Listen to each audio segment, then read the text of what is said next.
הנה מה טוב ומה נעים, שבת אחים גם יחד.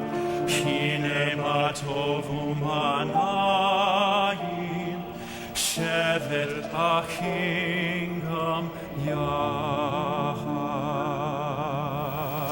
Amen. It's no wonder that we still invoke those words after, over 2,000 years, the 133rd Psalm, because it's true how good it is to be together. And I'm very honored once again to be with you here this morning. Reverend Lavenhar has been so kind and welcoming of Rabbi Karen, my wife, and me since we've been here in Tulsa. And we really see him as a mentor in being a clarion voice for social justice and change, being an incredible speaker. I'm also grateful to Reverend Prose, to almost Reverend and Minister Dave soon. But to have a chance to get to know you and to be able to share your pulpit this morning is truly a gift. Often when people look at Judaism, at least from the outside, they perceive a religion that focuses solely on laws and focuses little on love. But this is a misperception. I want to share an old folk tale with you that demonstrates how love is, in fact, the bedrock of Judaism. A long time ago, in the land of Israel, there lived two brothers, farmers who lived on opposite sides of a mountain. Each had a small farm and grew enough wheat to satisfy his needs. The older brother was married and had children. The younger brother preferred a quieter life and lived alone. He had no wife, no children. Life was good for both of them. One day toward the end of the harvest season, the older brother stood before his full storehouse lined with 20 sacks of grain. It was a prosperous year, and he thought to himself, God has blessed me with so much. A caring wife, children who work by my side. We tend our fields together. There is always plenty. We lack nothing. And one day, when I grow old, my children will care for me. And then his thoughts wandered to the other side of the mountain where his brother lived. But my brother, he wondered, he lives all alone. He must toil his fields all by himself. This surely takes a toll on him, and who will care for him in his old age? Later that night, the man could not sleep. He continued to fret about his brother. He had to do something. So he rose in the darkness, went to his storehouse, took out 3 sacks of grain, loaded them on his donkey, and started over the mountain to his brother's farm. He snuck into his brother's storehouse and deposited the gift among his brother's grain. Now, a few days later, the older brother's wife marveled at the abundance of the harvest. That's right, my dear, said the older brother. With 17 bags of grain, we'll have all that we need for winter. Oh, husband, there must surely be a problem with your counting. I was in the storehouse this morning and counted 20 bags of grain. That's impossible, the man thought to himself. But when he went to the storehouse, sure enough, there were 20 bags of grain. The older brother scratched his head and thought perhaps he had only dreamt about getting up in the middle of the night to give the gift to his brother. That night, he was determined to deliver the grain. Now, several days earlier on the other side of the mountain, the younger brother stood in front of his full storehouse. There were 20 bags of grain. It was a fine year. Then his thoughts turned to the other side of the mountain. I live all alone and can't possibly eat all that God has blessed me with, the brother said to himself. But my older brother has a whole family to feed. It must be difficult for them to make ends meet. That night, the man tossed and turned in his bed, seeing the faces of his brother, sister-in-law, nieces, and nephews. Finally, he rose in the middle of the night and went out to his storehouse. He would make sure that his brother's family would not have anything to worry about, feel scarcity or the pangs of hunger. The man took 3 sacks of grain, snuck over the mountain, depositing the sacks in his older brother's storehouse. A few days later, the younger brother went to his storehouse to retrieve a bag of grain, expecting to find 17 bags of grain left. You know what he found? 20 bags, neatly lining the shelves. Strange. That's okay. The next day he would bring his gift to his brother. Now the brothers continued in this manner for several days, stealing out in the cover of night, making the journey over the mountain, determined to give his brother so that the other would lack nothing.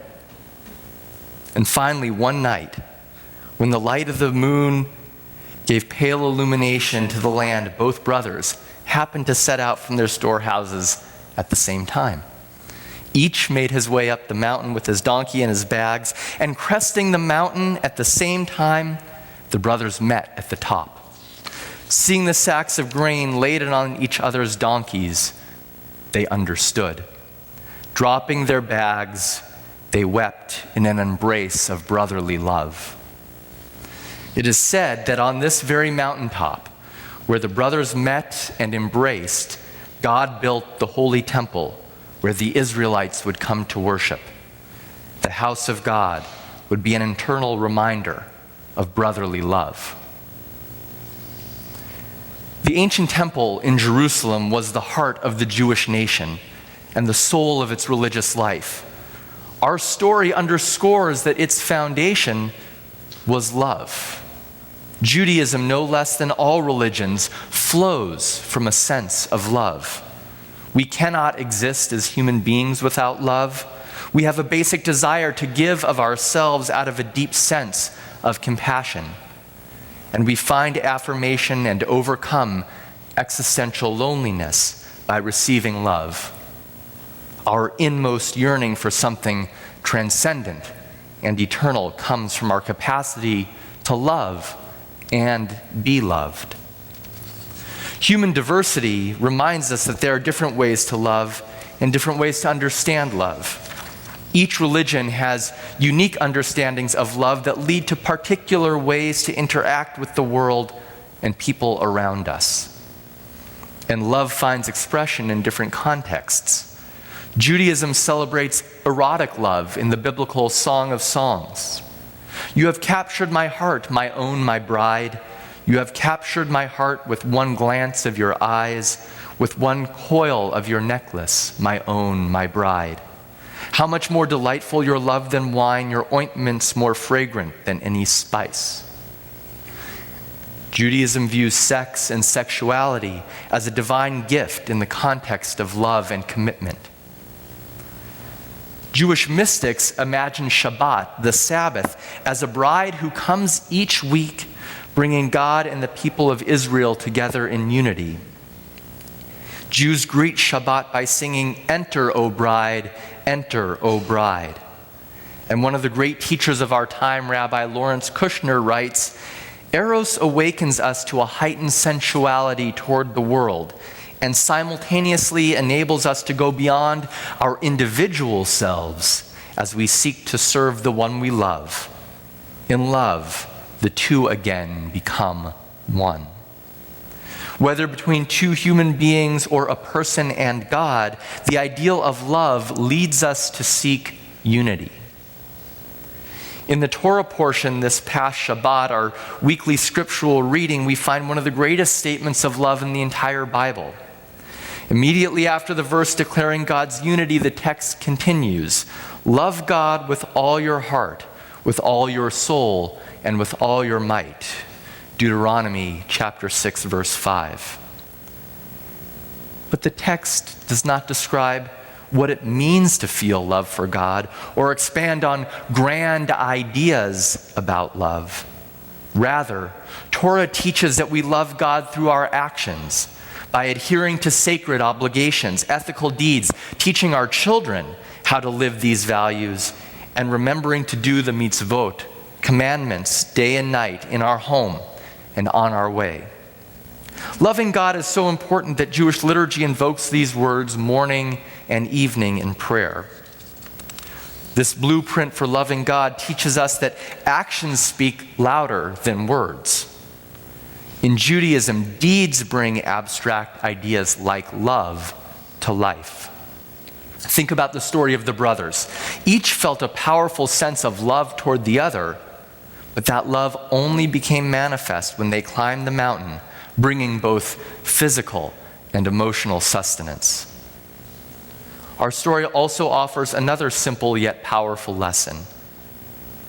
Loving God really means loving each other. At the heart of Torah, literally at the center of the 5 books of Moses, we find five quiet, humble words whose utterance brings forth a universe of meaning and purpose. Love your neighbor as yourself. Leviticus 19:18. And why? Well, the verse provides the rationale. Because I am God, it concludes. Because of this blessing of existence, the always becoming holiness of life, we must love all that is created in the image of God. Friends, that's us. We're the imperfect reflection of God, and so we need to love one another. If we continue to unpack this verse, we find, however, that what it asks of us is a little more complex than we might think. Judaism reflects a world that does not operate in either or black or white categories. I find truth in Judaism because the tradition recognizes the tensions and contradictions that exist in reality. The ultimate goal of our verse is to love the other, to love our neighbor. How are we to do this? To love our neighbor as we love ourselves. We can only love our neighbor if we have a personal sense of love, security, and self-worth. A balance must exist. Shalom, wholeness and completeness for self and other. I want to share with you how the Jewish community in America has tried to live up to the principle of loving our neighbors as ourselves in a societal way. Living the tension of the text is deeply rooted in our history as Jews. Love of neighbor, particularly those who have been marginalized by society, comes from our understanding of self. The story we tell and retell goes like this. We were strangers in the land of Egypt. The Egyptians enslaved us, and the source of salvation freed us with mighty deeds. Torah reminds us no fewer than 36 times not to oppress the stranger, for we were strangers in Egypt. Our experience of otherness and oppression played out in many lands through history. Knowing what it means to be the stranger and the imperative to remember this experience brings Jews to love our neighbors. It is the reason Emma Lazarus could pen the words, "Give me your tired, your poor, your huddled masses yearning to be free." It is the reason that 2/3 of all freedom riders who went south in 1961 were Jews. It is the reason why the Reform Movement, my movement's religious action center, helped to draft the Civil Rights Act of 1965. It is the reason Reformed Jews have spoken out for immigrant rights and reforming our immigration laws in a humane way. It is the reason that we have been unequivocal in welcoming Jews of all sexual orientation into our congregations, our clergy, and lay leadership. And we have demanded equal protection for our LGBT brothers and sisters under the law of the land. And it is through our commitment to love of our neighbors and our obligations to the stranger that we have found partners in progressive religious traditions such as yours. We have stood shoulder to shoulder with you in these acts of love and envisioning a more just society. Our understanding of self is also deeply rooted in our story of stories. For the story does not end with the Exodus. God's redemption from Egypt had a purpose: to bring the Jewish people into the land of Israel where we could build a society based on justice and righteous ideals. When the Romans exiled the vast majority of the Jewish community from Israel in the 2nd century of the Common Era, return to the land of Israel became as deeply ingrained in our consciousness, our liturgy, and our texts as the commandment to remember the stranger. Our ability as Jews over the last 3 generations, in particular, to speak out on issues of social justice, the act of loving our neighbor, comes from the unprecedented safety and security we have found in the freedom of the United States and in the rebirth of the state of Israel. Israel, in particular, offers a realization of sense of self for me as a member of the Jewish people. As a Zionist, Israel offers more than a safe haven for Jews or a response to the Holocaust. My Zionism, my belief in a Jewish state, means that my people has achieved wholeness in returning to our history and our roots. The rebirth of Hebrew culture and language, the evolving democracy built on Jewish values, and the technology and innovations of Israel enables the Jewish people as a whole to offer its unique contributions to the world. This realization of love of the Jewish self in the modern state of Israel is not perfect. Just as there is tension in the verse, "Love your neighbor as yourself," Israel, like the United States, like France, like many other democracies, struggles to live up to its highest ideals when confronted by the realities of its existence. Israel's Declaration of Independence affirms that the state will, quote, "foster the development of the country for the benefit of all its inhabitants. It will be blessed on freedom, justice, and peace, as envisaged by the prophets of Israel. It will ensure complete equality of social and political rights to all its inhabitants, irrespective of religion, race, or sex." This is the outcome of what Jewish love of self should be, straddling the blessing of self-determination and acknowledging the rights of the minority in one's midst. And yet the Israeli-Palestinian conflict complicates the realization of these ideals. Even as I share these manifestations of Jewish love for the other and Jewish love for self, I do so with sensitivity and humility.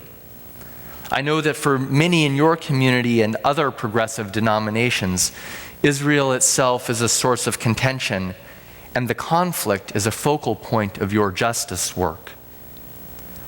My heart is broken as my congregation, along with Jews in Israel and around the world, prays for the Dawabsheh family, the Palestinian family whose house was burned, an infant murdered at the hands of Jewish terrorists. Thousands demonstrated in Israel over the weekend protesting fanaticism and violence. The words of Israeli President Reuven Rivlin to a rally of over 10,000 speaks to the pain. "Flames have engulfed our country," he declared. "Flames of violence, flames of hatred, flames of false, distorted, and twisted beliefs." On Friday, I visited the family at Tel Shomer Hospital. I visited silently, ashamed, ridden with dread for the power of hatred, ashamed that in a country which has known so much murder, there are still those who do not hesitate to ignite the flames, to burn the flesh of a baby, to increase hatred and terror. Citizens of Israel, a Jewish and democratic Israel, a democratic and Jewish Israel, need a wake-up call today. No one who loves God perpetuates such deeds. Jew, Christian, and Muslim must be the first to cry out against those in our own communities who pervert the true message of our traditions. True love extinguishes all forms of extremism, and zealotry should never be confused for love. From my perspective as a Jew, the blessing of Israel's existence is an authentic arena where the struggle for love of neighbor and love of self plays out. Israelis debate these ideas and live these tensions each day. Renowned Israeli author and peace activist Amos Oz imagines Israelis and Palestinians like two men adrift at sea, in danger of drowning, and the land itself is like a board. Both have a right to cling to the board for dear life. Neither have the right to push the other off. Or take Israeli journalist Ari Shavit in his recent piercing and honest book about Israel called My Promised Land, The Triumph and Tragedy of Israel. He writes the following: "Only a few years ago did it suddenly dawn on me that my existential fear regarding my nation's future and my moral outrage regarding my nation's occupation policy are not unconnected. On the one hand, Israel is the only nation in the West that is occupying another people. On the other hand, Israel is the only nation in the West that is existentially threatened. Both occupation and intimidation make the Israeli condition unique. Intimidation and occupation have become two pillars of our condition. What more can be said about being stretched between loving one's neighbor and loving oneself? I believe in the centrality of Israel to the Jewish understanding of self, and thus our ability to love the other. I also believe that it can serve as a model for our partnership, yours and mine, in healing the world as much as our work here in the United States, as much as our shared concern for the stranger. For just as many of you have love for the Palestinians and legitimate concern for their plight, to show love for Jews means to understand our love for Israel as core to who we are. Reform Judaism, my denomination and the largest in North America, is passionate in its Zionism and unequivocal in its support for a Palestinian state living side by side in peace with Israel. We see settlement expansion as a detriment to achieving peace, just as we vociferously condemn the boycott, divestment, and sanctions movement as an effective tool for ending the conflict. While some might say its aim is to bring peace, the fact is it alienates the overwhelming majority of Jews in Israel and around the world who would be allies in working toward a just resolution of the conflict. BDS suggests that Israel is the lone cause of the strife. It ignores significant segments in the Palestinian community, such as Hamas, that calls for the destruction of Israel, not a two-state solution, and often is a thin veil for ideology that questions Israel's right to exist. Know that there are more effective ways to love both Israelis and Palestinians and bring justice to the Holy Land. And if you are interested in learning more, I would recommend you visiting 3 websites. The first is Rabbis for Human Rights, an organization of progressive Israeli rabbis who highlight human rights violations and teach about the biblical vision of justice among people. The second is Seeds of Peace, an organization that takes Israeli and Arab youth to summer camp in order to cultivate dialogue among a new generation of leaders to change the future. And the third is J Street, an American political advocacy group whose mission is to work with Congress toward a two-state solution. Loving our neighbors as ourselves is a sacred obligation. It asks us to understand who we are as individuals and particular communities, but also to regard the story and the needs of the other as legitimate, to have compassion for the experience of the other. If you look up in the sky tonight, you will see a nearly full moon, very similar to the one that illumined the embrace of 2 brothers centuries ago. It is the waning moon of the Hebrew month of Av, leading us to the month of Elul, the month preceding the New Year season. The rabbis understood Elul as an acronym for the verse from Song of Songs, Ani ledodi v'dodi li, I am my beloved's, and my beloved is mine. It is a time of love and friendship, a time to begin our return to God and to one another, as we prepare for a season of renewal and forgiveness. To love others, we must love ourselves. And to love God, we must love one another. I believe that humanity can ascend the mountaintop to meet our brothers and sisters there. And together we will build a temple, a holy place for the source of all life here on earth. Amen.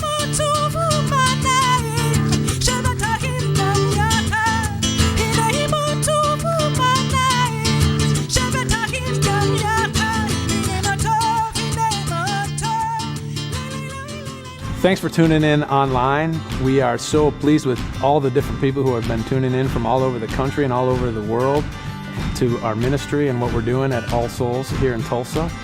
If you have a chance to send me an email or connect with me in some way, let me know what you're finding, why you tune in, and what you're getting out of it. I would love to hear from you. I'm always pleased when I get messages from different people who tell me all kinds of things about the impact of All Souls Tulsa's ministry on them and their lives and their families. And if you get a chance to make a gift to support this ministry, to become a partner, we would love to partner with you and have you be a friend of the church and somebody who is actually supporting us to create this congregation and the world that we're trying to create together. You can be a part of it, and every gift of every amount makes a difference. We really appreciate your support.